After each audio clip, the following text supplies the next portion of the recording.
El día martes 1 de marzo, una comisión de diputados acompañados de jóvenes de Primero Justicia fuimos a la Asamblea Nacional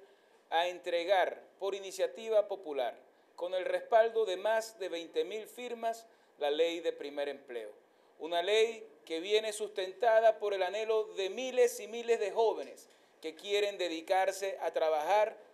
sobre lo que se estudiaron, sobre lo que prepararon, sobre lo que estuvieron durante años en las aulas de clases, dispuestos a aprender para entregarle sus conocimientos al país. Esos jóvenes que cuando salen de los centros universitarios y de su capacitación no pueden trabajar de lo que estudiaron porque sencillamente no le quieren dar empleo con la excusa de no tener experiencia. Esa ley, que es el anhelo de miles y miles de estudiantes, de miles y miles de jóvenes, fue entregada justamente ese día martes 1 de marzo a la Asamblea Nacional. Como decimos, más de 20.000 personas firmaron esa solicitud, una solicitud que está establecida en la Carta Magna, en el artículo 204 de la Constitución. Nos asombró ver que el día miércoles, un día después, fue entregada también por iniciativa popular la Ley de Arrendamiento. Ese mismo día, miércoles 2 de febrero, fue designada una comisión especial de la Asamblea Nacional para revisar el texto de esa ley. 2 semanas después, estamos esperando que se nos dé respuesta sobre la propuesta de ley de primer empleo presentada por iniciativa popular por la fracción de Primero Justicia. Nos preguntamos, ¿es que acaso hay firmas o venezolanos de primera categoría y de segunda categoría?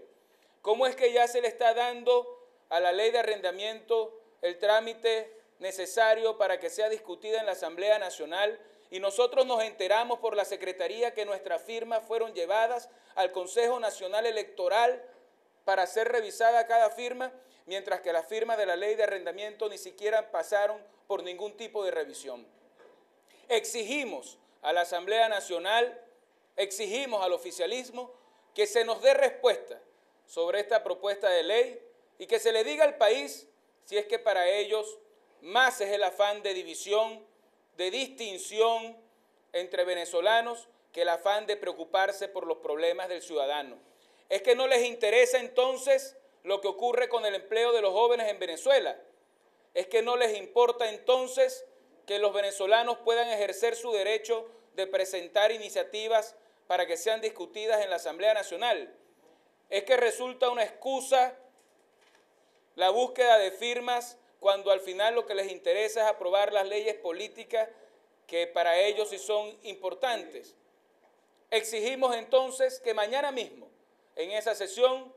sea recibido ese proyecto de ley y se nos dé respuesta 2 semanas después. No se le puede decir a los venezolanos que una iniciativa popular es más importante que otra. No se le puede decir a los venezolanos que solo será discutida las leyes que son importantes para el gobierno y no las leyes que son importantes para el pueblo. Los venezolanos se cansaron de tanta discriminación. Los venezolanos estamos cansados de tanta confrontación. Los venezolanos lo que queremos es una Asamblea Nacional que respete al ciudadano, que respete a ese pueblo que está esperando que legislemos en favor de ellos. Y mañana, cuando además recibiremos las memorias y cuentas de los funcionarios que integran el poder ciudadano en Venezuela, queremos exigir también que se abra el debate frente al país, que se nos permita preguntarles a los miembros del poder moral por tantas cosas que se preguntan los venezolanos, que le podamos preguntar a la Fiscalía por qué son tan rápidos y eficientes para perseguir a quien piensa distinto en el país, para arremeter cuando reciben una orden del presidente de la República y son tan ineficientes, tan lentos para atender las necesidades de los venezolanos de que se imparta una justicia eficiente. ¿Por qué la Contraloría está más empeñada en inhabilitar, en perseguir también políticamente a quienes exhiben gestiones eficientes? y no se preocupan por investigar los profusos casos de corrupción que existen en Venezuela y que tienen absolutamente asombrados a un país que hace 12 años eligió un gobierno para hacer de la gestión pública una gestión eficiente y que hoy, como legado, muestra uno de los gobiernos más corruptos que hayamos tenido en la historia. Que se nos explique por qué la defensora del pueblo parece más una defensora del presidente de la República y no parece una defensora del pueblo indefenso frente a un gobierno todopoderoso. Que no le tengan miedo al debate y que hablemos de cara al país y que se nos permita preguntarles tantas cosas que se preguntan los venezolanos y sobre todo, ¿cuándo es que vamos a tener unos poderes públicos que entiendan que están allí para defender al pueblo venezolano y no para defender a quien está en el gobierno? Para que la gente pueda de nuevo contrastar quiénes están del lado del ciudadano común y quiénes están del lado de quien ya tiene 12 años ocupando Miraflores. Quienes queremos un cambio en Venezuela y quienes estamos procurando un camino mejor para los venezolanos y quienes están más empeñados en atornillarse en el poder y quedarse allí para toda la vida sin importarle la calidad de vida de los venezolanos.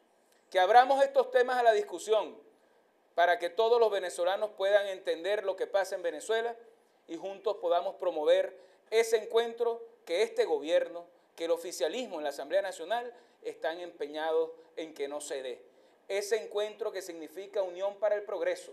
ese encuentro que significa unión para desarrollarnos y para vencer la pobreza, ese encuentro que significa que dejemos atrás estas páginas de odio que ha escrito el gobierno nacional durante 12 años.